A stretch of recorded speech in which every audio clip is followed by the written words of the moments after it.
Today I wanted to speak to everyone out there about being tactically smart. As a concealed or open carrier, we have a certain responsibility to protect ourselves, our family members, and to an extent the public in general. But the key is you need to be tactically smart. And the other day, the Yankee Marshal stated a very good tactic, and he got a lot of pushback on it. And what he said was he wanted to be able to have a nice, smooth trigger pull to shoot a guy in the back at 40 yards. And a lot of people, when he said shoot them in the back, thought that was, basically first degree murder, which that's not what he was talking about at all. He wasn't talking about assassinating a person.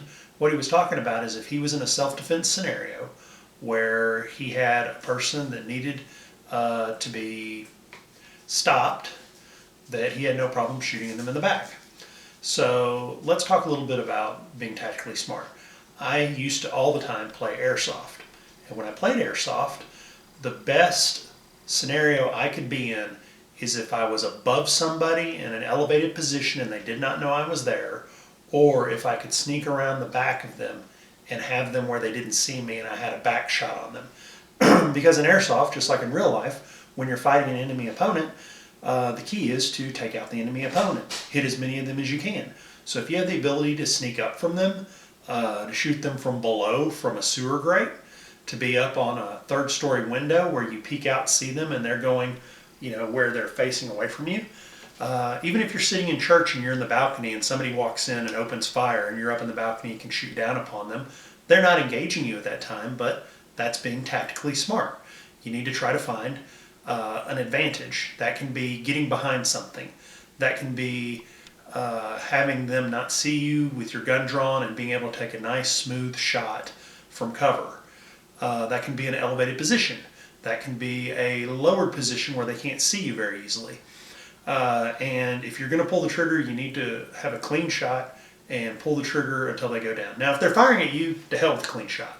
Okay? If they're already shooting at you, you empty your mag at them because that's your best chance. Also, as James Yeager teaches, you need to learn how to move and shoot at the same time. Even if you're moving and not shooting accurately, they're probably going to have less of a chance of hitting you because anyone who goes out and attacks mass groups of people typically is not an expert shot. They can hit people, but they're used to shooting still targets. Not steel, but still sitting still targets. That's what they've always practiced on. So they shoot people running away. They shoot people in front of them. They shoot the people who go down to the ground. But the ones that run crossways, they have trouble getting a beat on because they have to lead them and they haven't been trained to do that. So again, you as a tactical shooter, you can shoot from above. You can shoot from below. You can shoot from concealment. You can shoot from behind. You can shoot while walking and moving sideways, strafing.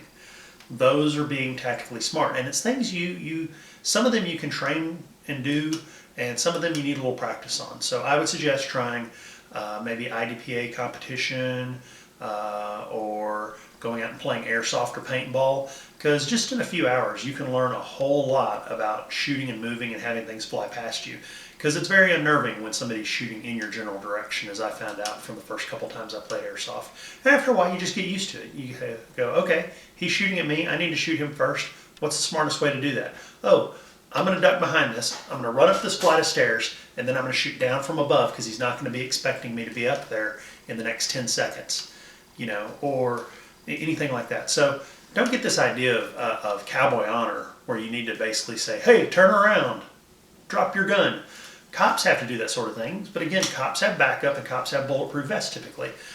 Don't have any problem if there is somebody killing other people or your life or your family's life is in danger in taking the good shot. He doesn't need to know, or she doesn't need to know, that you're taking the shot on them before it happens. You take a shot at them, even if you don't hit them well, they're probably going to run for it, because a lot of these individuals are not there for an even fight. That's why they go and pick gun-free zones. So again, never feel bad about being tactically smart on a bad guy committing first-degree murder. He doesn't deserve honor. He doesn't deserve a fair fight.